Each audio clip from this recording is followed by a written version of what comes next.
कहानी की शुरुआत में हम विल नाम के एक साइंटिस्ट को देखते हैं जो अल्जाइमर नामी बीमारी का इलाज ढूंढ रहा था, क्योंकि उनके पिता भी अल्जाइमर बीमारी के शिकार थे। विल का उसके पिता के अलावा इस दुनिया में और कोई नहीं था, इसीलिए वो हर हाल में अल्जाइमर नामी बीमारी की दवा बनाना चाहता था। अल्जाइमर एक ऐसी बीमारी है जिसमें धीरे धीरे मरीज की याददाश्त कमजोर होने लगती है और एंड में वो इंसान अपना नाम तक भूल जाता है। अब विल का इस दुनिया में अपने फादर के अलावा और कोई था भी नहीं, इसलिए वो अपने फादर को खुद से दूर होते नहीं देख सकता था। विल दिन रात मेहनत करके फाइनली एक दवा बना लेता है, लेकिन सबसे पहले इंसान पर इस दवा को टेस्ट करना एक रिस्की काम था, इसलिए ये दवा सबसे पहले एक फीमेल चिंपैंजी पर टेस्ट किया जाता है और जो रिजल्ट सामने आया उसने सबको हिलाकर रख दिया। इस दवा से वो फीमेल चिंपैंजी बहुत ज्यादा इंटेलिजेंट हो जाती है। विल जब उसकी इंटेलिजेंस देखता है तो उसे बहुत खुशी होती है और अब वो इस दवा को इंसानों पर इस्तेमाल करना चाहता है। विल सबसे पहले ये बात अपने सीनियर को बताता है और उसके बाद बोर्ड ऑफ मेंबर्स की एक मीटिंग रखी जाती है जहां पर वो अपनी प्रेजेंटेशन दे रहा होता है। विल की इस नई दवा से सब के सब बहुत खुश होते हैं क्योंकि इसके रिजल्ट्स बहुत ज्यादा पॉजिटिव थे। विल की प्रेजेंटेशन के दौरान दूसरी तरफ उस फीमेल चिंपैंजी को दिखाया जाता है जिसके ऊपर विल की दवा को इस्तेमाल किया गया था। वहां पर एक वर्कर आता है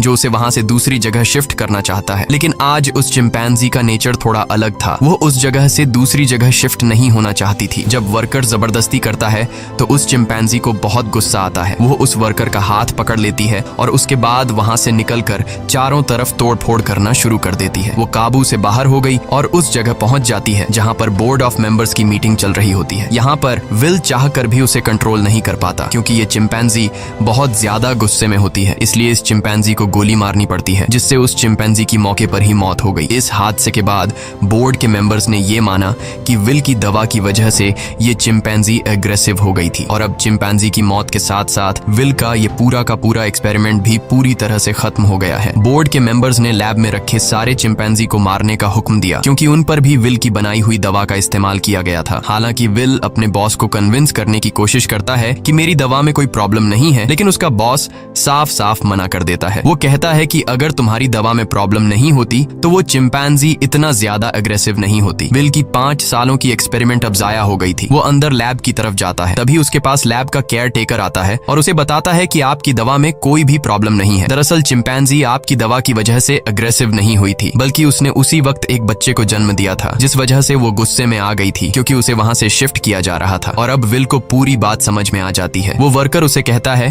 कि मैंने बॉस के कहने पर उन सारे चिंपैंजीज को मार दिया और उस बच्चे को नहीं मार पाया जो अभी अभी पैदा हुआ है। उसके बाद विल बिना किसी को बताए चुपके से उस बच्चे को अपने घर ले आता है जहाँ पर विल के फादर भी होते हैं और यहाँ पर हमें दिखाया जाता है कि ये चिंपैंजी का बच्चा छोटा तो है लेकिन उसका दिमाग इंसानों की तरह तेज है। बहुत जल्दी वो विल के पिता से घुल मिल जाता है और विल के पिता उसे नाम देते हैं सीजर। धीरे धीरे 3 साल बीत जाते हैं और अब वो चिंपैंजी का बच्चा जिसका नाम सीजर है वो बहुत ज्यादा स्मार्ट हो चुका है। वो पढ़ सकता है, गेम्स खेलता है और बिल्कुल इंसानों की तरह हर एक काम को करता है। बस वो सिर्फ एक चीज नहीं कर सकता और वो है इंसानों की तरह बोलना, पर वो इंसानों की बातचीत को अच्छी तरह से समझ सकता है। वहीं विल के पिता को दिखाया जाता है जिनकी अल्जाइमर बीमारी की वजह से दिमागी हालत काफी ज्यादा खराब हो चुकी है, यहाँ तक कि उनकी नर्स भी उनका ध्यान रखने से मना कर देती है। वो विल से कहती है कि तुम्हारे पिता को अब हॉस्पिटल की जरूरत है, घर पर उनका टेक केयर नहीं किया जा सकता। विल अपने पिता की हालत देखकर उसे बहुत दुख होता है और अगले दिन जब वो लैब में जाता है तो चुपके से उस दवा को लेकर आता है जो उसने सीजर की मॉम को और बाकी चिंपैंजीज को दी थी और ये दफा उसने स्पेशली अपने पिता के अल्जाइमर बीमारी के लिए बनाई थी। वो जानता था कि उसके पिता का बचना अब नामुमकिन है, इसलिए वो ये रिस्क लेता है और अपने पिता को अल्जाइमर की वो दवा इंजेक्ट कर देता है। विल के पिता पहले इंसान होते हैं जिनके ऊपर इस अल्जाइमर की दवा को यूज किया जाता है। विल रात भर सो नहीं पाता क्योंकि उसे डर लगता है कि कहीं उसके पिता को कुछ हो न जाए और अगली सुबह विल देखता है कि उसके पिता पियानो बजा रहे हैं। वो पूरी तरह से ठीक हो चुके हैं। विल ये देखकर बहुत खुश होता है, यानी उसकी दवा ने उसके पिता को पूरी तरह से ठीक कर दिया है। वहीं हमें सीजर को दिखाया जाता है जो खिड़की से कुछ बच्चों को साइकिल चलाते हुए देखता है। सीजर का भी मन करता है कि वो भी उन बच्चों की तरह साइकिल चलाए, इसलिए वो पड़ोस के घर में चला जाता है,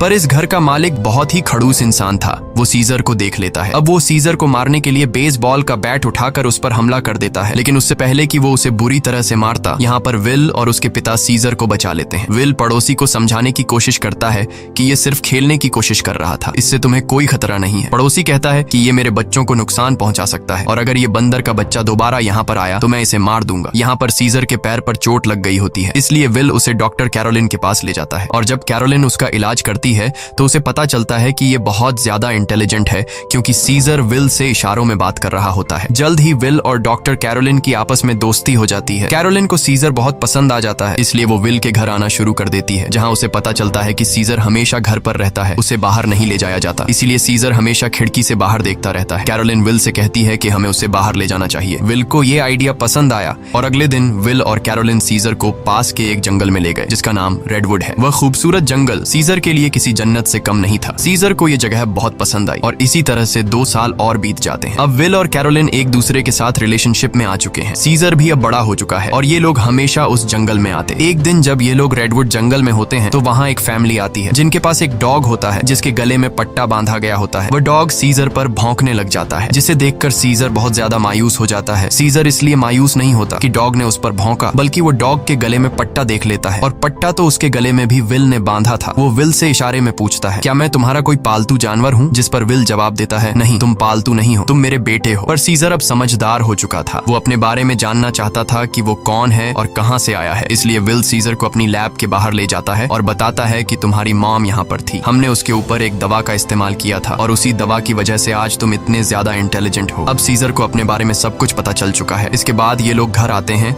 जहाँ पर विल के पिता को दिखाया जाता है, जिनकी अल्जाइमर बीमारी अब वापस पहले जैसी हो चुकी है। वो चम्मच के उल्टे तरफ से खाना खाने लगा। विल समझ गया कि अब इस दवा ने उसके पिता के दिमाग पर असर करना छोड़ दिया है। इस बात से विल बहुत परेशान होता है और जब विल काम पर गया होता है तो विल के पिता का गाड़ी चलाने का मूड हो जाता है, लेकिन अल्जाइमर बीमारी की वजह से वो भूल चुके होते हैं कि गाड़ी को ड्राइव कैसे किया जाता है। जब वो कार स्टार्ट करता है तो उसे कार कंट्रोल नहीं हो पाती, इसलिए वो सीधा जाकर अपने पड़ोसी की गाड़ी को टक्कर मार देता है। पड़ोसी जब यह सब कुछ देखता है तो वो जल्दी से बाहर आ जाता है। ये वही पड़ोसी है जिसने कुछ साल पहले सीजर को मारा था और अब वो विल के पिता को कॉलर से पकड़कर गाड़ी से बाहर निकालता है, उन्हें मारने लगता है। तभी अचानक खिड़की से सीजर की नजर उन पर पड़ती है और जब वह देखता है कि उनका पड़ोसी विल के पिता को मार रहा है तो वह अपने आप को कंट्रोल नहीं कर पाता। वो बाहर आता है और उस पर हमला कर देता है। सीजर इतना गुस्से में आ गया होता है कि वो उस पड़ोसी की उंगली काट लेता है, जिसके बाद उनका पड़ोसी विल के चिंपैंजी सीजर पर कोर्ट में केस करता है। इसीलिए कोर्ट ये फैसला करती है कि अब सीजर को घर पर नहीं रखा जा सकता। तब यहाँ एनिमल कंट्रोल टीम आती है और वो सीजर को उस जगह ले जाते हैं जहाँ पर और भी चिंपैंजीज रहते हैं। सीजर को लगा कि वो यहाँ घूमने के लिए आया है, इसलिए वो एक्टिविटी हॉल को देखकर खुश था, लेकिन उसे पता नहीं था कि अब वो यहाँ हमेशा के लिए कैद रहने वाला है। सीजर जब विल को यहाँ से जाते देखता है तो वो उसके पास दौड़कर आता है, लेकिन अब सीजर उस जगह में कैद हो चुका था। सीजर विल के पास आया और शीशे के दूसरी ओर से इशारे करने लगा कि मुझे भी अपने साथ ले चलो, लेकिन विल मजबूर है और वो कहता है कि तुम्हें अब यहीं पर रहना होगा। इस बात से सीजर को बहुत दुख होता है और विल उसे यहीं पर छोड़कर चला जाता है। दूसरी तरफ विल के पिता को दिखाया जाता है, जो एक बार फिर पूरी तरह से अल्जाइमर के शिकार हो चुके हैं और विल अब पहले से भी ज्यादा स्ट्रॉन्ग दवा बनाएगा ताकि वह अपने पिता की बीमारी को हमेशा के लिए ठीक कर दे। विल यह बात अपने बॉस को बताता है कि वह दवा जो मैंने पहले बनाई थी, मैंने अपने पिता के ऊपर इस्तेमाल की थी। वो पूरी तरह से ठीक हो गए थे, लेकिन ज्यादा वक्त तक नहीं। अब वो दोबारा से कमजोर हो रहे हैं, इसलिए अब मैं पहले से भी ज्यादा स्ट्रॉन्ग दवा बनाना चाहता हूँ। उसका बॉस उसे इजाजत दे देता है। दूसरी तरफ सीजर को दिखाया जाता है, जो बहुत ही ज्यादा उदास था। उसे उम्मीद थी कि जल्द विल आकर उसे घर ले जाएगा। वो सामने की दीवार पर चौक से एक ड्राइंग बनाता है, जो कि उस खिड़की का नक्शा था जिससे वो अपने घर से बाहर देखा करता था। वो अपने घर को बहुत ज्यादा मिस कर रहा था। इधर विल दिन रात कड़ी मेहनत के बाद वो दवा बना लेता है। अब इस दवा को एक चिंपैंजी पर यूज करने की तैयारी की जाती है और जब दवा को उसकी बॉडी में इंजेक्ट किया जा रहा होता है तभी प्रेशर की वजह से एक पाइप निकल जाता है। वहाँ पर उनका एक वर्कर होता है जिसका नाम फ्रैंकलिन है। दवा की कुछ गैस उसकी नाक के अंदर चली जाती है क्योंकि उसने मास्क नहीं पहना होता। हालांकि उस वक्त उस पर गैस का कोई असर नहीं पड़ता और यह लोग उस चिंपैंजी के बॉडी में दवा इंजेक्ट कर लेते हैं, जिसके बाद वो चिंपैंजी बहुत ज्यादा इंटेलिजेंट हो जाता है, यानी कि उनकी यह दवा भी कामयाब हो गई। इसके बाद विल और कैरोलिन सीजर से मिलने जाते हैं, जिसे बहुत ही छोटे पिंजरे के अंदर कैद किया गया होता है। यहाँ पर सीजर के हाथ में चोट भी लगी होती है, जिससे विल को बहुत गुस्सा आता है और वहाँ के गार्ड्स को धमकी देता है कि अगर तुमने इसके साथ कोई भी गलत सलूक किया तो मैं तुम्हारे इस जगह को बंद करवा दूंगा। विल के आने से सीजर बहुत खुश था क्योंकि वो समझ रहा था कि विल आज उसे घर वापस ले जाएगा, लेकिन विल उसे कहता है कि जब तक कोर्ट मुझे इजाजत नहीं देती मैं तुम्हें घर वापस नहीं ले जा सकता। जिसके बाद विल यहाँ से चला जाता है और सीजर बहुत ज्यादा उदास हो जाता है। उसे घर की बहुत याद आती है। यहाँ उसे गंदा खाना और जेल का स्टाफ उसके साथ बहुत बुरा सलूक करते हैं। जब विल अपने घर जाता है तो देखता है कि उसके पिता की हालत बहुत ज्यादा खराब है। वो उन्हें दवा देना चाहता है पर विल के पिता मना कर देते हैं। वो कहते हैं कि अब मेरा वक्त आ चुका है और उसके बाद विल के पिता की डेथ हो जाती है। विल अपने पिता की डेथ से पूरी तरह से टूट जाता है और अब सीजर के अलावा उसका कोई भी नहीं है। वो उसे अपना बेटा मानता है, इसलिए वो बहुत सारे पैसे लेकर उस जगह जाता है जहाँ पर सीजर को कैद किया गया है। वहाँ का जो हेड होता है विल उसे उन्हें बहुत सारे पैसे देता है और कहता है कि मैं सीजर को अपने साथ ले जाना चाहता हूँ। उस जगह का हेड इतने सारे पैसे देखकर विल की बात मान जाता है। विल सीजर के पास आया और उसे अपने साथ चलने को कहा, लेकिन सीजर दरवाजा बंद कर देता है क्योंकि अब वो विल के साथ नहीं जाना चाहता। हालांकि सीजर को विल से बिछड़ने का दुख तो था, लेकिन अब वो किसी का पालतू बनकर जिंदगी नहीं गुजारना चाहता था। वो अपने साथ साथ उस जगह में बंद बाकी चिंपैंजीज को भी आजाद देखना चाहता था, जिसके बाद विल को लौटना पड़ता है। रात को उस जगह काम करने वाले एक लड़के के कुछ दोस्त यहाँ पर चिंपैंजीज को देखने के लिए आते हैं और जब इनमें से एक लड़का सीजर के पास आता है तो सीजर उसे पकड़कर अपनी तरफ खींचता है और उसकी जेब से चाकू निकाल लेता है। उस चाकू से सीजर रात को अपने सेल का गेट खोल लेता है। उसके बाद वो सेल से निकलकर चुपके से छत के रास्ते से होते हुए सीधा विल के घर पहुंच जाता है, जहां पर उसे वो नई दवा मिल जाती है जो विल ने अल्जाइमर के नए पेशेंट्स के लिए बनाई थी। और अब इस दवा को लेकर वापस वो उसी जगह आ जाता है जहां पर बाकी चिंपैंजीज को कैद किया गया है और वहां पर उस दवा को खोल देता है, जिससे सारी की सारी गैस चिंपैंजीज इनहेल कर लेते हैं। जिसके बाद सबके सब चिंपैंजीज सीजर की तरह इंटेलिजेंट हो जाते हैं। उनके अंदर सोचने समझने की शक्ति आ जाती है और सीजर का पहला मिशन भी यही था कि सब चिंपैंजीज मेरी तरह इंटेलिजेंट हो जाएं, तभी हम सब इस जगह से भाग पाएंगे। और वो ऐसा करने में कामयाब हो गया। लेकिन दूसरी तरफ फ्रैंकलिन, जिसका गलती से वो गैस नाक के जरिए अंदर चली गई थी, उसकी डेथ हो जाती है। इसका मतलब ये है कि यह दवा सिर्फ चिंपैंजीज पर असर करती है और इंसानों को यह दवा मार देती है। वहीं सीजर को दिखाया जाता है जो अब बाकी चिंपैंजीज के साथ उस जगह से भागना चाहता है, लेकिन तभी वहां का एक वर्कर जो सब चिंपैंजीज को बहुत टॉर्चर किया करता था वो आ जाता है और जब वो अपनी करंट वाली स्टिक से उन्हें करंट लगाने की कोशिश करता है तो सीजर उसका हाथ पकड़ लेता है। वो कहता है कि अपने गंदे हाथ मुझसे दूर रखो और यहाँ पर पहली बार सीजर बोलता है नो। इसके बाद सीजर उसे पंच मारकर वहीं पर गिरा देता है और बाकी सब चिंपैंजीज को आजाद कर देता है। वो वर्कर उठकर एक बार फिर से अपनी इलेक्ट्रिक स्टिक लेकर उनकी तरफ बढ़ता है, लेकिन सीजर उस पर प्रेशर से पानी खोल देता है, जिससे उसे करंट लगने से उसकी मौत हो जाती है। इसके बाद सीजर सब चिंपैंजीज को लेकर पास के एक जू में पहुंच जाता है। वो वहां के सभी चिंपैंजीज को आजाद करके अपनी टीम में शामिल कर लेता है और अब ये सब के सब विल की लैब में पहुंच जाते हैं। वहां पर भी बहुत सारे चिंपैंजीज होते हैं, ये उन्हें भी आजाद कर देते हैं और अब इन सब की एक टीम बन चुकी है। वहीं विल, जिसे सीजर की बहुत ज्यादा याद आती है, वह उस जगह कॉल करता है जहां पर सीजर को कैद कर रखा गया था, पर उसका कॉल कोई रिसीव नहीं करता। इसलिए वह जल्दी से कैरोलिन के साथ वहां पर पहुंच जाता है। वो देखते हैं कि यहाँ पर तो एक भी चिंपैंजी मौजूद नहीं। तभी उन्हें एक जख्मी वर्कर दिखाई देता है। विल उससे पूछता है कि यहाँ पर क्या हुआ। वह बताता है कि तुम्हारा सीजर सबको अपने साथ ले गया और वह पहली बार बोला भी था। ये सुनकर विल बहुत ज्यादा परेशान हो जाता है और अब वह समझ जाता है कि सीजर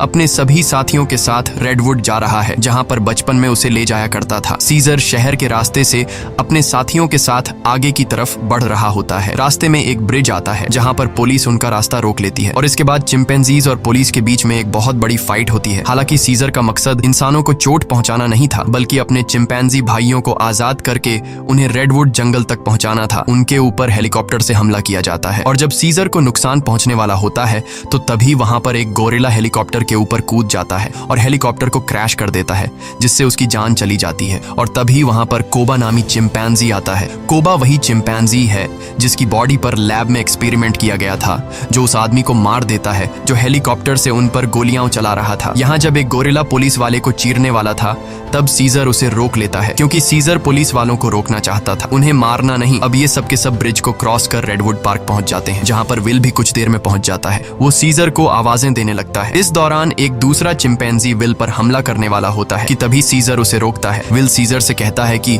तुम मेरे साथ घर चलो, नाराजगी छोड़ दो, नहीं तो पुलिस तुम सबको मार देगी। सीजर विल को अपने गले लगाता है और उसके कान में कहता है कि अब यही मेरा घर है। और विल समझ जाता है कि सीजर को उसकी दुनिया मिल चुकी है, वह उसके साथ लौट कर नहीं आएगा। विल सीजर से कहता है ठीक है, ये तुम्हारी जिंदगी है, जी लो इसे। जिसके बाद विल सीजर को यहीं छोड़कर चला जाता है। अब सीजर और उसके साथियों की यह एक नई दुनिया है और सीजर इन सब का लीडर है। वहीं हमें विल के पड़ोसी को दिखाया जाता है जिसकी उंगली सीजर ने काटी थी और अचानक उसकी नाक से खून निकलने लगता है। दरअसल फ्रैंकलिन, जो विल का कोलीग था जिसने एक्सपेरिमेंट के दौरान गैस इनहेल कर ली थी, वो ये सब कुछ बताने के लिए विल के घर आया था। लेकिन विल घर पर न होने की वजह से फ्रैंकलिन उसके पड़ोसी के पास गया। अचानक उसे खांसी आई जिससे खून के छींटे उसके ऊपर गिर गए और अब ये भी उस वायरस से इन्फेक्टेड है। दरअसल ये एक पायलट होता है जो कि इंटरनेशनल फ्लाइट्स उड़ाता है। इसका मतलब ये वायरस पूरी दुनिया में फैला देगा, जिससे पूरी दुनिया बदल जाएगी, और होता भी ऐसा ही है। इस मूवी का सेकंड पार्ट 2014 में आया था, जिसमें दिखाया जाता है कि वायरस को फैले हुए आज 10 साल हो चुके हैं और दुनिया से